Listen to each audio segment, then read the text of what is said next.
your starting block can be anywhere. You could have a background in anything, and if you want to try something new, just pick it up. My mom wasn't into art a year ago, and I bought her art classes for Christmas, and now our entire house is just covered in her art, and it's beautiful. She had no idea how great of an artist she was until we gave her that, so to speak, blank canvas. And so I want anybody to look at any kind of activity, look at that as their opportunity to try something new.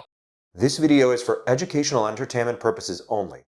Hey everybody, I'm here today with Sierra de Grasse. Sierra is a multidiscipline athlete, a community builder, and just an overall complete badass. So I'm super excited to speak with Sierra today. How you doing? I'm great. Thanks for the introduction. Yeah, super stoked. So I know that right now you're preparing for a marathon, but hmm you recently competed. So tell me what that competition was and tell me how you did. Which competition? There have been so many. The most recent one you did, right? Because there was one like 2-ish weeks ago, 3 A week ago, I did a half week ago. marathon in Rocky Mountain National Park. It was part of the vacation races. My first half marathon that wasn't attached to a half Ironman. So a little bit more of a single type of discipline because this one was just running. There wasn't 56 miles of biking or swimming beforehand. Um, and those half marathons did not go as well as I had planned that they do in training. But that's just kind of the purpose of the race. Like you never know what's going to happen. You never know if you're going to have a good race. If you could plan for the best and the worst can happen. And I think that's kind of how I approach every race. I try not to put too high of expectations on myself. And that's kind of what with the recent half, the night before I got three of my friends to sign up for this race. Like sent it in a DM on Instagram back in April and was like, "Hey, there's this race in August. Do you guys want to do this with me?" And that's kind of how I show up. "Hey guys, do you want to do this hard thing with me?" And they showed up and they tried the hard thing with me. And running has never been my forte. It's my mother's sport. My mother was an elite runner. She did the 400 and the 800 for Canada back in the day. Um, and I think that it's one of the disciplines lately that has been very hard for me, but I fall in love with it. And even when I am injured and I can't run, I still think about it in love or hate kind of relationships. And this last race was a really good one for me. And I went from, to kind of give you a background too, 2 years ago, end of 2023, I turned 30. And someone had basically asked me, "What are you most proud of? What things in your life are you really like proud of? What accomplishments?" And I've done a lot of really cool things, but there wasn't anything that like teeth to the ground, gritty, like something that like I truly didn't want to do in the middle of training or like there was no moment where I was like, this. And so I was talking to my boyfriend, now fiance at the time, and I was basically like, I want to do something really hard. I had never ran more than a 5K. 3 miles was probably the most I had ever ran. Maybe a 6 miler in New York, but with like a coffee shop stop all the time, um, Right. running. um, and I signed up for a 35 miler. And it was my first race ever from after a 5K. It was the Moab Red Hot Ultra down in Moab, and it was gruel. It was horrible. I dedicated 20 weeks of training to that race, but I went from running an average basically of like anywhere from 8-minute miles of my fast pace to like increasing my speed and doing the race. And I remember crossing the finish line, almost throwing up. Someone coming over and filming me and being like, "Sierra, how did you feel?" And I'm like, "Never again." Like we Right. literally have a video of me saying, "I will never do this ever again." That was the domino that knocked all the other dominoes down because after a couple of days, you realize I've accomplished this huge thing that not a lot of people would even want to sign up for. Um, and I took a couple of months off, and that was kind of the trajectory of saying yes to everything. Saying yes to everything that I didn't want to do, saying yes to things that challenged myself, saying yes to things that I think just at the end of the day, I'm a medal chaser. I really like just the idea of accomplishing something, saying that I did something, and whether or not I took top 10 place or horribly, I did, and I showed up and I did what I could. Um, so that kind of led to me doing other road races, trail races. I did my first half Ironman last year. I did the triple bypass last year, which is a 118-mile bike ride that goes from Evergreen to Avon. It goes over three mountain passes with 12K gain. Um, And I did it, and I placed in top 40th in women, and that was after picking up a road bike in May and doing the race in July. And I gotta give it, my parents have given me phenomenal genetics. Like they're yes, I put in a lot of the hard work, but I definitely have to give it to partially genetics of helping me have a body that allows me to do these things, but it also is the training. Multidisciplinary, like you said. I've done bodybuilding, I've done CrossFit. I was a rock climber for a little bit. Got into yoga, was a hot yogi for a little. Like I think that what I have created now that allows me to do all of these things is as I continue to do all of these things, but when I want to.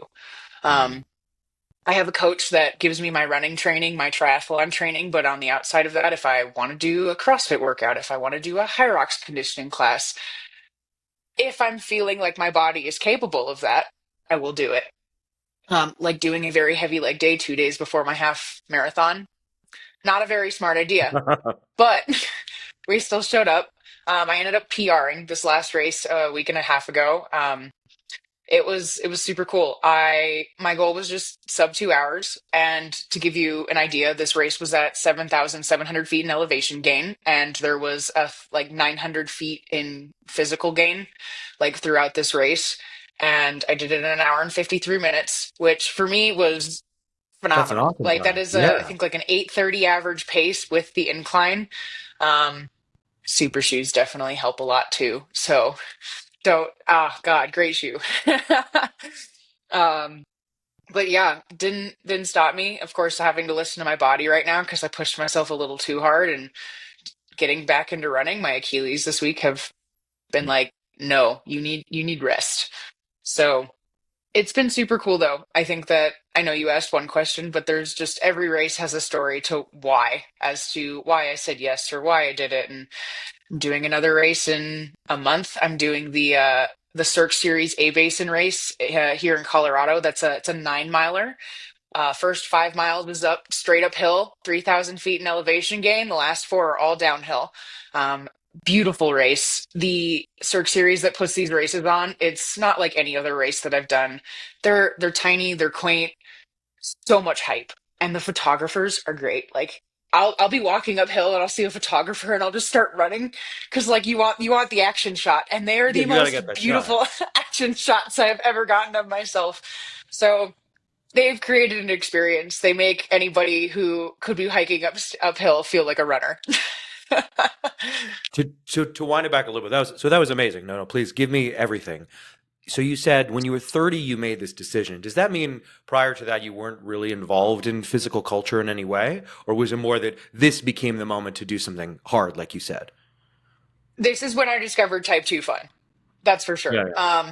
I had done so to kind of give a background. I was into diving and water polo in high school and kind of had gotten up to a pretty elite level, but due to injury and when you injure yourself, mental stuff kind of comes along with that. I kind of just jumped off. I went into college. You hear the good old freshman 30. Mine was like freshman 60. Um, Stopped working out.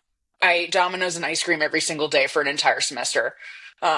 But I was just burnt out. I had spent most of my middle school, high school career just diving into sports, um, which I mean, definitely like has been kind of the base of why I am the way I am too. Like water polo, excuse me, and diving were extremely hard. Um, and then I got into bodybuilding, which beautiful sport again, just absolutely like the dedication that people put into these types of sport. I overdid it too. I think I did 11 shows in 2 years. And for me, back then, when you're that young, like you don't have muscle development. Like unfortunately, I was under eating a lot and I was doing too much cardio. And I had come from, so again, gained all that weight in college. Then I kind of got into the before bodybuilding, like right beforehand, was doing like excess cardio and under eating, counting, like only eating the calories that I would burn on machines, which what does that do? It destroys your metabolism. Yeah. And so when I got into bodybuilding, my metabolism was already really low. Um, I looked great at a couple of those shows, though. I look back and I was like, damn. um, but I'm not gonna lie, I didn't enjoy being on stage. I didn't enjoy the stage presence. I think for me, there's a difference of speaking in front of people at like community events versus like being by yourself on stage. Um, I think that that's kind of where it almost like took me away from wanting to be the center of attention in a lot of those things and kind of focused on myself and my Instagram at the time and rather than wanting to do bodybuilding. And then I got into CrossFit and powerlifting after that. Hurt myself because again, just dove into something without really having the knowledge. Got really strong. Like, I'm not gonna lie, over the next like 2.5 years, lifted a lot, got my squat, like I think my max at one point was 1 rep for 315. That's when I hurt myself. I went for a second rep, bar dropped on my lower back, took me out of the game for almost 2.5 years. Oh man. Um, that's when I got into rock climbing. Just all Right. of these, Right. again, For some rest and relaxation. Yeah, totally. all of these things. But there was always a curiosity. Like I may have been naive or may have had like an ignorant bliss in terms of like kind of like you're the personal trainers, the ones that they do a show once and they think that they can train. Like they want to. That's something that they want to do. They want that knowledge, like something that they fall in love with. But I put myself in the category of I wasn't educated enough. I didn't know enough. I was young. I still didn't know a lot. Um, but I was always curious. I always wanted to educate myself. I always wanted to push forward on what I knew. Um, which is why I don't really like training now because that's not my forte. I don't want to teach people. I want to bring people together. Um, Mm. I want to make people feel like what I feel in these community events. And so there's like different types of ways of teaching or um, I work for Train Heroic now as an account manager. And when I had been given this position, one of the questions I was asked in my interview was like, well, what do you see yourself doing? Like, what do you like doing? And without even like thinking about it, the first thing that came out of my mouth was, is I want to help people. And I think that that's kind of just like the joy of my training journey was is I helped myself a lot as a kid. I and I think that it's okay to kind of like I admit I was a little bit of a narcissist when I was little. I wanted Mm. little, that was like less than 6 years ago. Little is um, relative. Yeah, yeah, yeah. But in all sports, in all dedications, you kind of have to be. You have to push aside your plans with people, especially in bodybuilding. Like, no, I can't come to your party. I'm sober and I'm not eating that. Or, hey, I can come, but it's going to be hard because I have to bring my meal prep. Or, hey, guys, I can't come. I've got a 4 hour bike ride this morning and I'm not going to want to socialize afterward. There are parts of training that I think narcissism are totally okay. And I think that it's, as long as people are like honest about it, I think that that's kind of the big thing is I totally have gotten away from the question. I'll just yap. I'm a yapper. I love it. No, it makes sense. Do you think it's interesting though? So you mentioned most of the sports you did, you mentioned are all essentially solo endeavors, right? Diving. Mhm. I mean, I guess is polo, water polo is a team sport though, right? I was Okay. goalie though, so I'm by myself in the back. Yeah. So you were always finding ways to sort of have it, with no disrespect, but have it be about you, right? That makes Hmm. sense. It sounds like I think in particular, athletic excellence really does require that sacrifice that you talked about. And I think that some ego is healthy. You're doing things that are difficult. You are doing it probably for yourself, and you need to be able to push yourself. But it sounds like as you've aged, because you said you're no longer a youth now, right? You've found a way to connect I'm more over with the people. hill. Well, I'm almost 40. I'll talk to you when you get there. But as like, so what does it mean to you now to be more focused on community? You mentioned you want to help people. How do you manifest that? What does that mean? I mean, I'm not gonna lie, I still want to do my things. I have goals of myself. Like, I would love to, in any kind of discipline, become a pro. Like, I would love to be a pro triathlete or at least be considered elite in something. Um, I think I mean, honestly, if you asked 15-year-old Sierra what her dream was, it was to be on the cover of Sports Illustrated. So we all have our own little different goals, but they change. And I mean, that still would be a really cool goal. But That would be sick. I would support that. Yeah, yeah. um, my shift is that in that I still really love doing my solo training. I think it's actually what kind of keeps me grounded.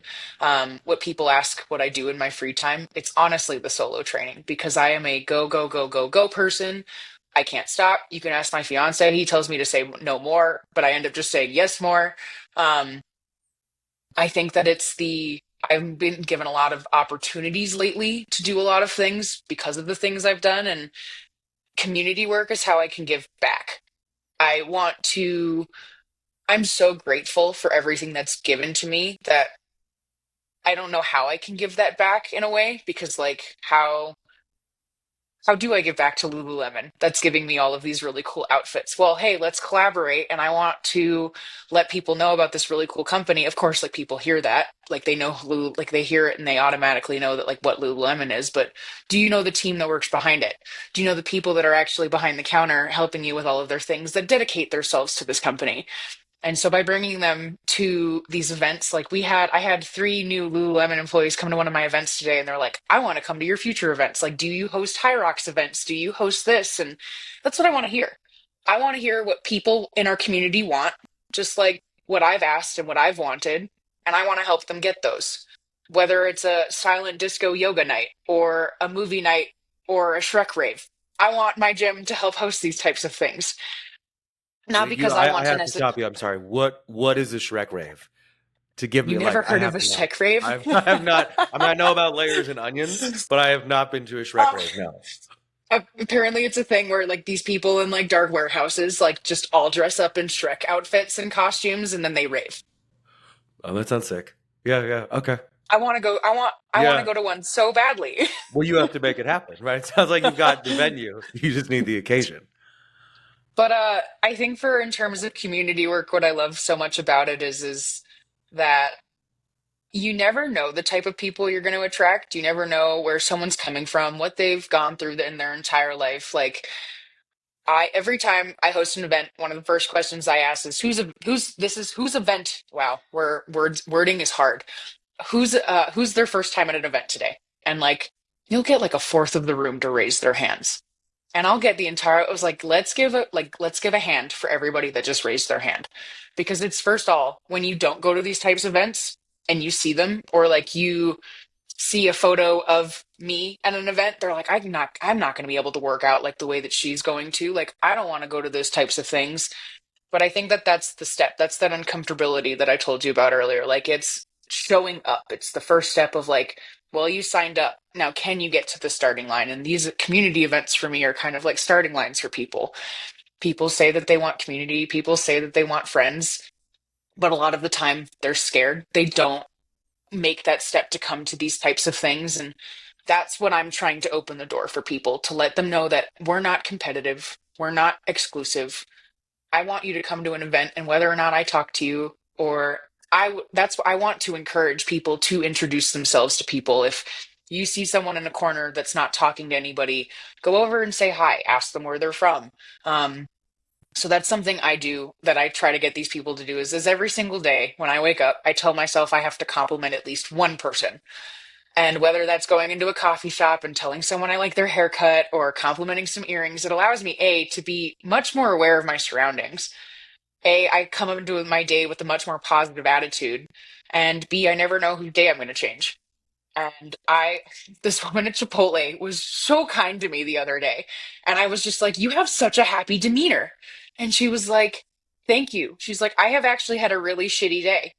And the fact that you said that to me, like she literally, like from when we walked out the door, just had a massive smile on her face. And when I went into Chipotle 2 days later and she was there, she's like, I can't stop thinking about the fact that you complimented how happy you thought I was. And as like cheesy as that is, that just is what fills my cup. That like I did something that affected someone else's day positively, and she that had affected her positivity until the moment that she saw me again. Um, I think that that's hard. I think that a lot of the time, especially in women, we're very hyper competitive, whether we know it or not. And I definitely can be, but I'm trying not to be. I'm trying to pull back from that because I know that at the end of the day, the person I want to be competitive with is myself. And so that's what I really want these community events to be is don't be competitive with others. Like show up and how can you get better? The LSKD phrase, 1% better every day.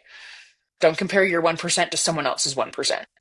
That's kind of like there's so many things I could talk about with community. It's given so much to me in the last 2 years. I would not be here on this podcast if it weren't for community events or for my friends that gave me the platform to learn that I was really into community or I started a run club and that kind of again was another domino that brought me down this road. I loved all of that. And I do think it can be so powerful just to notice someone, right? The story you shared about Chipotle. People cut right. But people aren't seen, right? People go through their whole day, maybe their whole week, their whole lives without really being noticed in a way that's positive. And you shining that attention on her in that way is just a beautiful thing. That's awesome. Can I ask just about, you mentioned people being hesitant, right? And maybe they're busy, they're scared. What kind of a pitch would you make to someone if they're thinking about going to a community event? What would you say to convince them, like, hey, this is a thing you should do? I think one of my favorite things that a lot of these fitness communities have started describing themselves as is social clubs.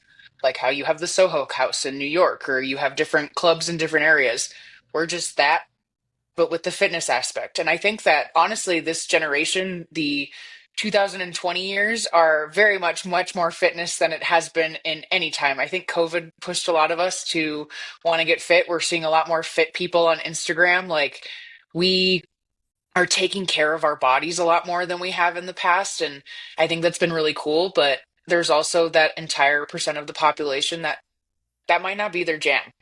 And at the end of the day, that's why I've been starting with this much more fitness based kind of community events, just because that's what I'm into and what I'm really liking. And that's why it's like, again, I'm talking to our other event coordinators at the gym that I work at and being like, what other things can we start that are going to get people to want to just come? They don't have to be members at our gym to want to come to these events. I think that what I want people to know is like, you can show up and do whatever you want to do. I had a friend that literally signed up for my event today just for the free pants and didn't do the workout because she wanted to come and support me.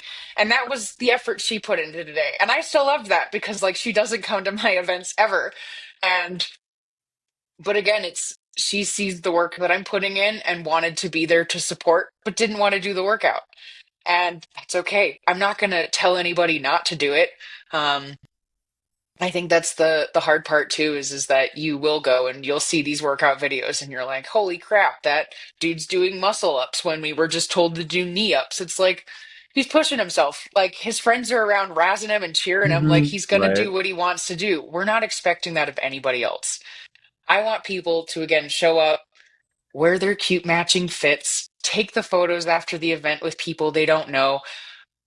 I want to learn at least 2 to 3 new names when I go to these events. I'm trying to expand my curiosity. I want to start asking people more questions about themselves. Um, I talked earlier in this call of I unfortunately have that I kind of push myself on people. I sell myself rather than being inquisitive because I really want to prove to people that I'm this cool individual and I'm doing all these things. But at the end of the day, like I I am cool, but I don't need to sell myself. Right. But in Right. my People aspect of people will like notice. I would rather be known as a listener. I would rather be known as someone who asks inquisitive questions and wants to get to know people because at the end of the day, who I show up and how I am, they'll ask me questions eventually if they want. Like, I would rather make someone feel heard. And that's kind of what I want at these events. I want people to be able to come in and know that, like, I'm extremely happy for them to be there. I stood at the front door at the event today, and every person that walked in, I thanked them for again and coming to support my event and my fundraiser today. I thanked the Lululemon women. I asked again how the event could get better to some of these people. Like, what did you like or not like about today's event? And of course, like, it's always super cool when all you hear is positive things. Um, but I think that's just the big thing is I want to make sure that when people come to these events, when it's how to get them to the door, it's to just know that at the end of the day, we want people to feel like they have a home. I did not feel like I had a home for the longest time, and I created homes in multiple gyms, which is still a home, but I think that you can have that, but you can also have like a larger sense of community to where it's a lot of the gyms here in Denver use the phrase like a gym without walls. And I think that that's really cool to be like, that's awesome. Get your peeps outdoors. Go and take them on morning track workouts. Go and do a nightly run club. And that they can get that from so many different places here in Denver. I just wanted to be one of them, but I also wanted people to know that like I want people of all fitness levels. I want people to come through the door and know that our workouts are going to be leveled to where yeah, it might be really intimidating when you look at it, but you're going to finish it when you're done. Um, I honestly will compare it to Hyrox. I love Hyrox right now. It is blown up in the last year or so. But my favorite thing about it is the inclusivity of anyone can do it. Of course, you're going to have the 1% out of anything that you can do, but you can show up in your matching fit with your bestie. You can take 2.5 hours to finish the race, but anyone can sign up. You don't need to qualify. You can just buy a ticket and go and do something. And that's kind of what I want to create at my gym is that you can sign up. I don't care how long it takes you to do it. I want you to show up and try something that you thought that you couldn't do before you walked into this door. AJ here. If you're enjoying this interview, please consider subscribing to the channel, as it makes a huge difference. And if you're looking to transform your body and your mind without jeopardizing your health, consider hiring me as a coach. Links in the video description. Appreciate you. That's awesome. Yeah. So you mentioned before that training is kind of your refuge, right? Like this is the time for you. What does your training look like, right? Because you're doing so many different things. You're changing your goals all the time. You're also doing community events in between, right? So if you It's pick, tiring. yeah, like how get like I don't know, maybe describe like a random or average week. What does it look like in terms of structure or activities? So it depends, because Yeah, I right. could give you the structure for my half Maybe, Ironman training was that okay, so let's yeah, go a let's do couple that months one. ago. Yeah, yeah. Yeah, So please. the month before my half Ironman, I was still hosting events, so I'd have like those on the weekends, but I'm also traveling. I'm doing a lot of things, but my training weeks were averaging anywhere from 13 to 18 hours a week, and that's waking up at 5 a.m., getting in my long runs or planning my long bikes in the afternoon and starting a bike as soon as I'm done work, but then keeping my Thursdays open for my run clubs because, like, I love my run club days. I have the run club I go to in the morning, and then I have the run club I host at night. So, again, keeping that social aspect out there, but also using that as my training. My coach would give me 9 miles on Thursday. So, okay, great. I'm going to do my 6 in the morning, 3 at night. And that's kind of where I shift to where, like, I could be the best. I could really push myself into a discipline, but I also really enjoy doing the things I want to do. So I could do that 9 mile all at once, but I could also do the 9 miles in a way that I want to do it. And that's going to bring me joy at the end of the day. Um, and whether that, and sometimes I'll have weeks where I don't make any plans at all. I'm doing my swims on Monday. I'm doing my long bikes and long runs on Tuesday, my long bikes on Wednesday, my long runs on Thursdays. Fridays were typically like conditioning days where I would either do like a fitness class and a run or a fitness class and a swim. Saturdays were long bikes into 40, 60-minute runs. Sundays would be like long runs. And then Monday back to recovery swim. So those were kind of it just ebbs and flows. I'm definitely much better mentally when I have much more of a schedule. When I'm traveling a lot, I typically end up burning out a little more quick, but I'm aware of it. And when I'm aware of it, I kind of pull back and then I go full force again. Um, Kind of like an energy drink. This is my third one today. Yeah, I was going to say you do seem very high energy, and you've mentioned a couple times that you can push too hard. So how do you think about recovery, right? You even talked about a recovery swim and maybe taking a step back. Is that something you're trying to monitor intuitively, or do you actually schedule times in which your training is going to be more reduced?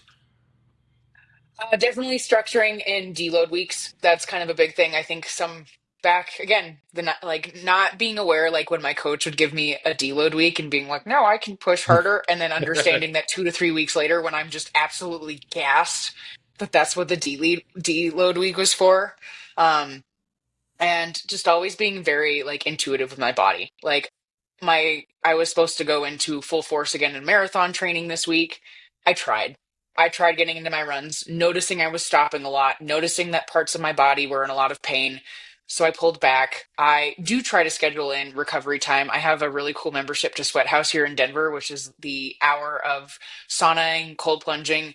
That's again like an hour I can give to myself, an hour that I can socialize with a friend for some quality time. Um, because that's the kind of the thing with especially doing a lot of this community work and a lot of events and a lot of run clubs is my friendships kind of end up taking a hit because my friends will come and support me at these events and I barely talk to them. Like I spoke 6 words to my best friend today. I took a photo with her and I was like, "Thank you." um But so when it comes to recovery too, like having to schedule in time, I'm horrible. You can ask my fiance. He gives me so much crap for not stretching, for not doing the recovery. I talk about it, I preach it, but it's a lot of the time if I don't schedule it, it doesn't get done. So on Mondays, I'm very excited. I'm about to move like 0.25 miles from my gym, and my gym has saunas. It has cold plunges. It has all of my recovery gear is there. I keep all of my chirps there, my rollers, my everything possible, which is also why it's difficult because I'll leave everything there and then I'll get home and I'll be like, well, it's all at the gym. I can't recover. um, but really focusing, especially as I get older, I can't just jump into a workout. I can for some of them. Like Hmm. but when it comes to running or especially like these harder core workouts, I need to take the time to warm up or at least stretch afterward. I think that that's a lot of things is that people believe that they need to stretch beforehand, but I think it's the aftermath of like after my half marathon while I was waiting for my friends, I went over in a corner and I stretched for like 20 minutes because I knew if I didn't, I'd feel it a lot more later. Um and so yeah, I think honestly, recovery should be considered a workout. Like you should be scheduling your recoveries like you are anything. Um, Especially for half Ironman training, like you don't get rest days, you get active recovery days. And one of the things that I put into my schedule was just stretching. Like, hey, you're going to do some glute activation stretching today, or hey, you're going to do cold plunging twice this week. Pick days that it works best for you.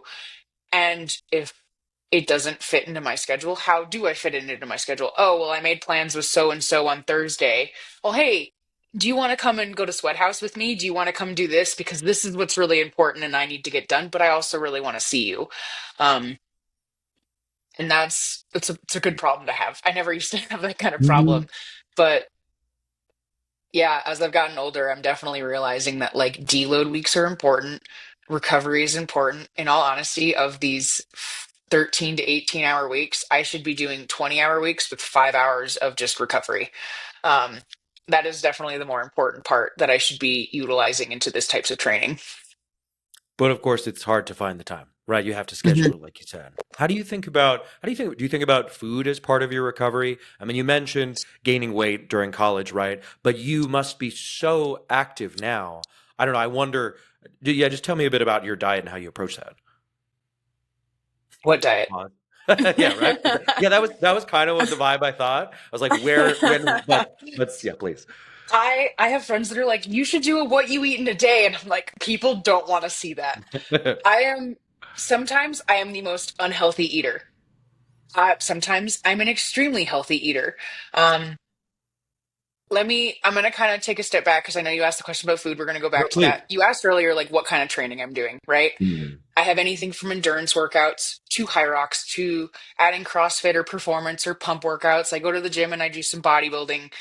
Knowing that I'm doing all of these things, I need to fuel. I I feel like I still struggle with this is definitely like paying attention and putting a lot of pressure on my body for being bloated on some days and wanting to undereat the next day or a few days after that. And it's difficult. It follows you. I think that people can talk about how they're rehabilitating from eating disorders, but it stays with you. Even with my body type now, I struggle on a daily basis of being like, well, I looked better yesterday, or oh, God, I'm so bloated today, I'm not going to eat lunch. And I have to remind myself that if I don't, I'm weak. Like I'll get into workouts and I'm not able to finish or I'm not able to recover better because I'm not able to eat. And I I have a really fat peach cobbler cinnamon roll sitting over here calling my name after this call that I'm super excited about. And so that's one of the big things too that I'm telling myself as I'm in this training for everything is enjoying life. Like I make the joke if you ask any of my friends what Sierra's meal to go is, it's mac and cheese, a box of Kraft mac and cheese or Annie's mac and cheese, and a 12-ounce ribeye. That is what I eat 4 nights plus a week. It is phenomenal. It is my favorite meal. And again, like, but that's not everybody's cup of tea. I have learned over time that my body loves high fat. So ribeye, best meal ever for me. And I'm not cooking my mac and cheese with butter or milk. I'm just using the pasta water and pouring in the cheese and eating it that way because I'd rather get my fats from the fat on my steak and the copious amounts of butter that I'm cooking my steak in. Um, but then I have other days where my meals are a lot cleaner. Like I'll do sweet potatoes and chicken, or I'll do Trader Joe's honey walnut shrimp and sushi rice. Like it's everywhere. It's all over the place, but it's definitely like someone asked me if I tracked my macros and I go, I don't necessarily, especially after all the years of bodybuilding, I'm kind of able to look at each of my meals and be like, is there a protein? Is there a fat? Is there a carb? And with the types of training that I'm doing, I need carbs in all of my meals. Like ultra running is just an eating competition of carbs. I'm great at that. I love that. Give me all of the carbs all of the time. I used to be terrified of carbs. I posted a photo on my story a couple of days ago that was it was one of those hey, the violent jump from 2019 to 2025 and like where you post your photos and the photos of me in 2019 where I had an eating disorder, I was under eating. I worked out again, kind of back to college, like was going through that body for like phase again because I had just gotten back into lifting. I had just like it's difficult. Like I look at those photos from back then and like truly believed that I was happy with the type of training that I was doing at the time. And then I look at the photos that have been taken in the last couple of months and I'm like, these are two completely different people. And I'm eating 3,000 plus calories a day now. It could be anywhere from, I give you an example. Yesterday I woke up and I had a yogurt granola cup with peaches and a slate milk for breakfast. I'm sponsored by My Fit Foods here down the street, and I had one of those meals at lunch. And I have the bigger size ones, so they range anywhere from like 500 to 7 calories. And then at dinner, I had a Chipotle burrito with double rice, double chicken, queso, salad dressing, guac, like all of the things. Like I think my burrito order ends up coming to like 2,200 calories when I'm eating it. And then I had a pint of ice cream for dessert. So all over the place, like healthy until like after dinner. Mhm. But I had done a 10-mile run.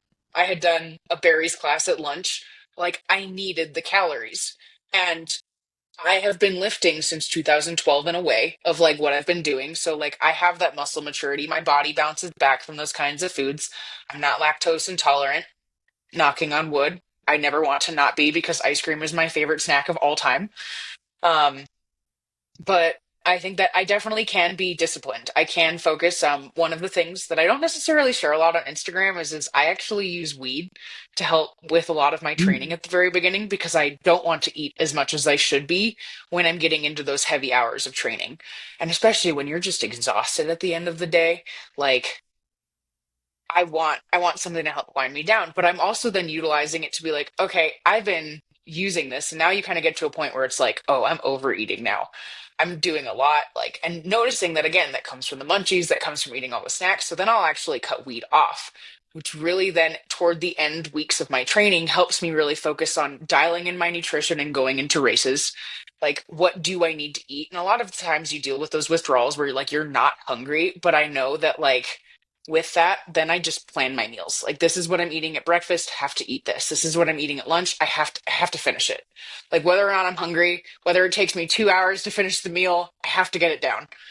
And like, but then you come out of it and you're able to do it again. And it's been one of those things like I'm not smoking weed into going into Chicago for my race in October. And it's actually different. This is the first time I'm not using weed throughout my entire training. Um, and it's been definitely very interesting because like I'll find that I'm not eating enough on certain days, but then I'm overeating on certain days. And I'm back now to that like homeostasis of like normal Mhm. eating without it. Um, so it's definitely very interesting. I also find that my recovery is a lot better when I'm not smoking weed. Um, which is not something that I think that there are not enough studies on or anything like that, but I have noticed that my recovery is a lot faster when I'm not.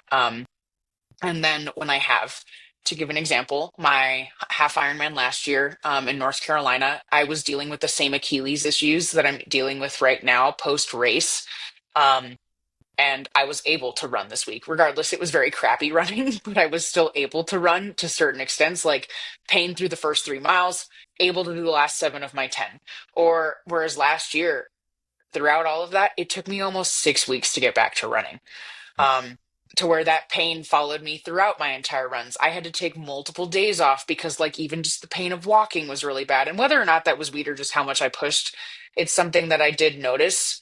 Um, Again, I'm not a scientist. I don't know any of the back, but I know how it affects me. I've been on and off smoking since like 2015. So living in Colorado doesn't help with that. Right. No, Um, that's super fascinating. I mean, I work with a fair amount of bodybuilders, and there's definitely a group, a class of bodybuilders that use marijuana as an ergogenic, particularly to drive appetite. And I think from mhm. what I am also not a scientist, from what I understand, it can be disruptive to your REM sleep. So it typically helps people fall asleep. That isn't the issue, but it's actually less restorative when you're sleeping.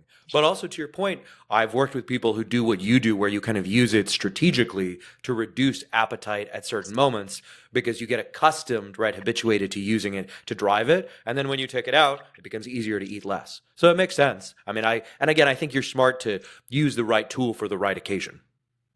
Well, and having to knowing when to stop. That's I feel like I end up being very reliant on it of like, oh, I gotta use this to calm down, or oh, it's like the wet blanket on my stressful day.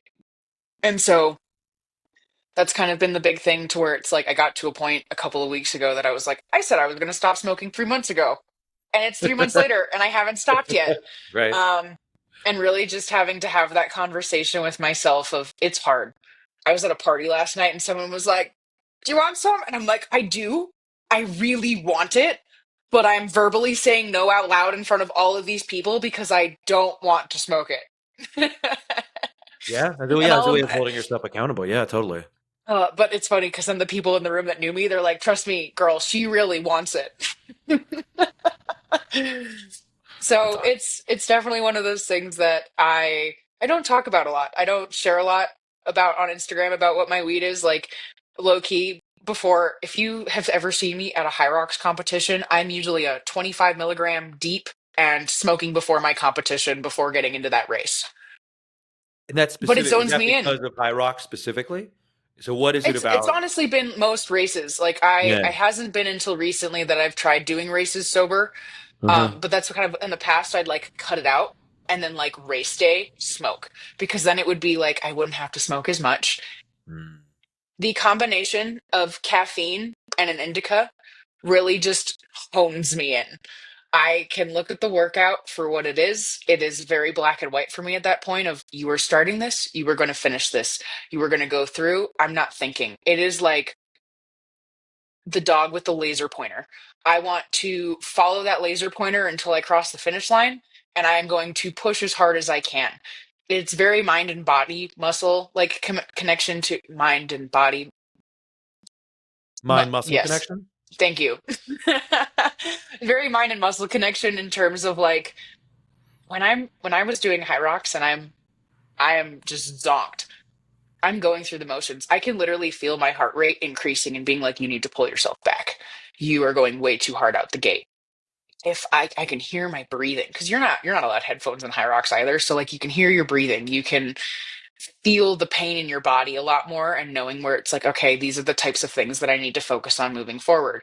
I and that's always the funny thing. Like, there's a couple people that have met me at a lot of high rocks concerts or high rocks competitions, and they'll be like, have you smoked yet? I'm like, yo, bro, I'm high right now. That's awesome. Like, but I don't also want that to become my personality. Like, I had realized at the last High Rocks competition when someone had come up and asked me, I was like, this is a problem. Um, but I liked it for that. Like, but also becoming reliant on it to where it was like, I was so worried about not being high during my half Ironman that I'm smoking weed at 3 a.m. in the morning. And I'm like, why am I doing this? I'm not even going, this isn't even, by the time I'm biking, this isn't even going to be in my system anymore. So my last half Ironman, didn't smoke the week beforehand because I wanted to make sure that like I was more mentally clear going into that race and understanding that I didn't need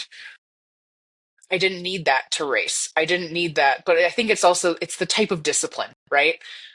Hyrox is a lot more hardcore. It's an hour. I can be zonked that entire hour. Um, but at the same time, like I don't want to be reliant on it. I want to use it as like something that I wind down with, or that it's more of a recreation rather than just using it every single day because it becomes a habit. Um, I know that people don't call it addictive, but it definitely has its addictive habits, like the oral fixation of just having a pen on you all of the time, or the doing it every single day when you finish your workday. Or I think it was one of those things to where when it came to my training, I honestly looked at it like a pre-workout. I looked at it as something that I needed in order to train. And that was kind of the big shift for me this year is I really did not want it to be the entire percentage of my training blocks. I wanted to utilize it for what I wanted to do moving forward. I was noticing it was becoming a habit that I didn't like. Like, not that I didn't enjoy smoking all the time. I think it was just something that to where there's going to be a point where I'm a mom. And I don't want to have that as an everyday thing that I'm doing all of the time or using it as like a bonus. Like, I'm not gonna lie. I love smoking weed before Hyrox competitions. I think it definitely like brings me to a point to where I can really focus in on what I need to do, especially because that is much more of a solo activity. Hmm. Like when I did my partners ones with my friends, I didn't. I wanted to be there with them in that moment. I wanted to make sure I was celebrating and with them the entire time. Where when I did it solo, 100%. Like that is me in my race. I'm also not competitive against anybody else. Like that is kind of what I felt like it did for me. It allowed me to just push myself to my expectations of myself versus comparing myself to anybody else that was in that arena. You mentioned not wanting to be reliant on it, which makes sense. And just reflecting and hearing a lot of the things you've said, it seems like you like variety. It seems like you want to be able to perform in a variety of different circumstances. You like different challenges. Someone who's done bodybuilding, bodybuilding is like the total polar opposite of that. Bodybuilding, to be most successful at bodybuilding, you essentially need to live the same day every day Over for and like over and over 2 years, again. right? Yeah. So for you as an athlete, is that something that you really value, this kind of novelty and this ability to do a different thing whenever you want? I think I loved bodybuilding. Like I did bikini, but I was also one of those bikini girls that every time I got feedback, you're too muscular. Like you Hmm. have too much size in your legs, you have too much this, and I'm just that was just because I trained the way I wanted to train. Or when I would go into training, like the last show I did, which was in I think 2021 or 2022, was a 4 week training block because again I'm already like a lean enough individual that my coach at the time was just Yeah. like, hey, we're just gonna diet you. I don't want you lifting. He's like, I want you to stop lifting for the next 4 weeks. And again, different kind of body for a different kind of thing, but back then you're right, it was 2.5 years of just straight dieting day to day to day, coming off and doing reverse dieting after, and again living that same day. I think that was a big thing is a lot of people don't reverse diet properly, and that's why they don't end up redoing a bodybuilding show because they bloat, they explode, they don't follow the discipline that comes with the post bodybuilding versus the doing it. Like you're right, day after day, you have to follow the plan. I love that. I think that it's its own art. Like I look at a lot of fitnesses as different kinds of art. Let's call bodybuilding classic. Let's call endurance abstract. Let's call hybrid renaissance. Like they all have their different kinds of art in them. Of they're all beautiful in so many different ways. I'm just not I'm not the classic kind. I don't want that day to day. I want to be able to wake up and be like, let's go bike the Boulder Half Ironman trail and then go for a trail run the next day because that's what I feel like and I want to get outside and I want to do these things, but oh, I want to go to this fitness class because my friend is running it and I want to enjoy it and I want to feel good and then I want to eat what I want to eat afterward. And I think that it's taken me time to get here. Like I don't want people to look at what I'm doing and immediately be like, I can do that too. I wouldn't be able to do this kind of lifestyle without the years of bodybuilding, without the years of high school and college level sports, without the yoga years, without the rock climbing. Like, I look at my entire timeline of the different stages of art that I did to build a collection. I love metaphors, by the way. That was great. I love that. That was perfect. So yeah, I've created a wall art, and I think that that's where it's like some days I look at my classical pieces, some days I look at my abstract, and I think that at the end of the day, like it's a wall I've created, and no one else can replicate it. Everybody else's wall art's going to look completely different based on their past, and some people are starting with a blank slate. And that's kind of what I want these community events, full circle, to come around.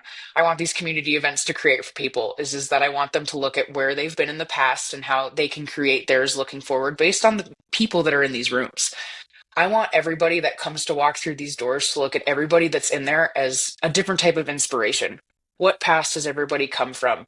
Like a melting pot. I want these events to be a melting pot for people to come in and try the different things, or look at look at the body types that they like, and go and talk to people, or again find people that are in their kind of communities to be like, oh, like I recently got a friend into biking, and now she's doing duathlons, and she did not know that existed before I had started posting about like half Ironmans and things like that. And like for me, that is what I want people to do. I want them to look at something and be like, I think I could do that, and try it. Who cares if you fail? Who cares if you DNF?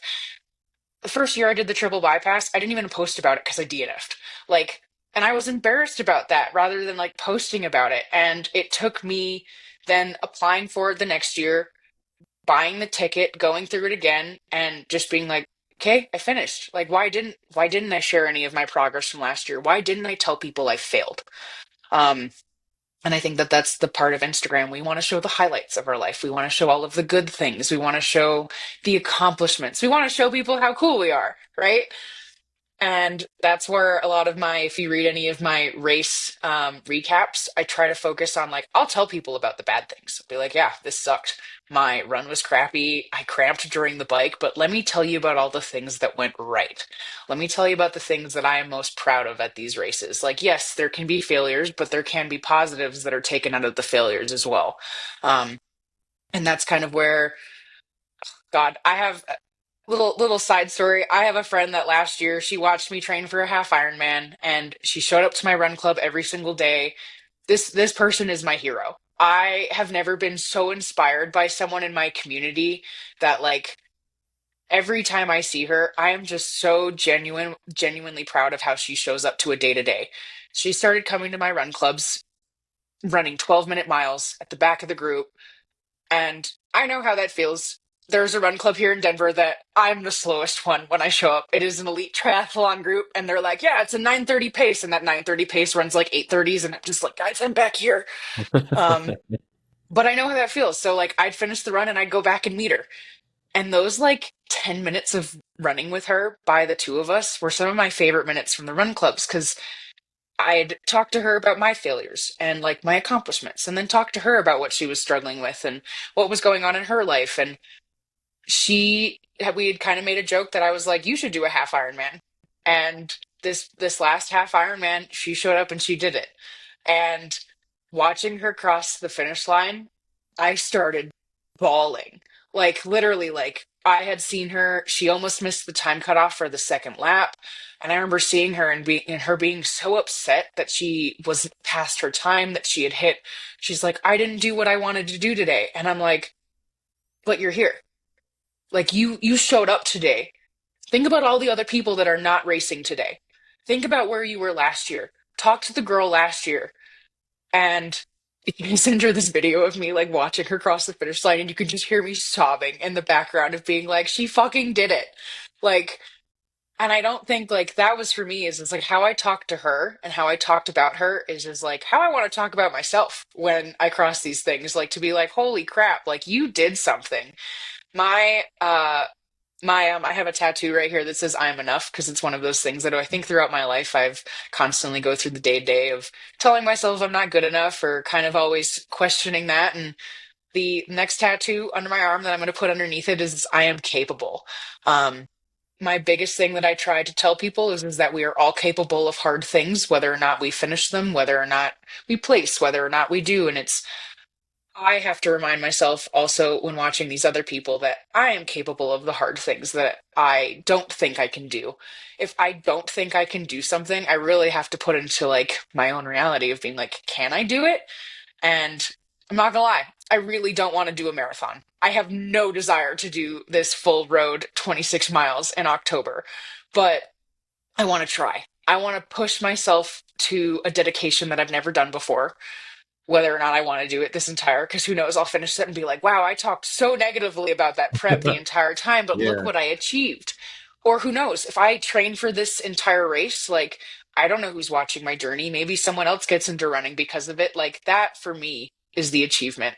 If I can show people, like, hey, I really didn't want to do this, but I put the miles down. I woke up every single day and did the training that I was asked to do, whether or not it was doing all 9 miles at once or splitting it into two parts a day or adding in a Hyrox workout 2 days before a training block and being sore. Like, I did that to myself, but I'm still going to show up and I'm going to do the damn thing. Um, and so that's kind of like I'm very I try to believe in the capable of what we are capable in, and I think humans are here on Earth to be curious and try things that we don't think that we're meant for, because we are some pretty capable beings. Is there a specific athletic goal that you really want to achieve? A piece of art that you want to hang in your collection? Um, It's funny. I've had a couple of people bring up, they're like, you should do an Ironman. No, I have no desire. Like, Mm. if I already don't want to do this iron, like this half or this Right. full marathon, you think I want to do it after biking 108 miles? I'm good. Same with a 100 miler. I love the people that do the 100 milers. Do I want to pull an all-nighter? No, I don't. But I would really like to accomplish a 50 mile trail race. I think that would be pretty cool. Um, I think when it comes to being able to have certain types of disciplines, I think that I want to be able to just again continue to do hard things. It's not necessarily a accomplishment of more of, hey, there's the Mount Chuckanuk 50K out in Washington that my mom won 3 years in a row, and I want to go try that because that race was really important to her. I want to give it a shot. Or, oh, the desert rats here in Colorado, like let's go do that because it's drivable from here. I want dad lore. That is my accomplishment that I want. I want my kids to look at me and be like, look how cool my mom is. Because that's how I looked at my mom growing up. My mom had all of these really cool accomplishments. It made me competitive in a way that I wanted to, in a cheesy way, I wanted to be just as competitive and good at sport as she was. I wanted to create my own achievements, but I also want to celebrate that as well. So it's not necessarily a type of race or an accomplishment or getting the cover of a Sports Illustrated. It's that I just want to do as many things as possible as that I can, that until I don't want to anymore.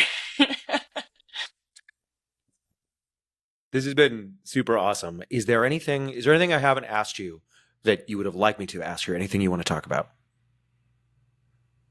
I think that if I could say anything to let anybody is that your starting block can be anywhere.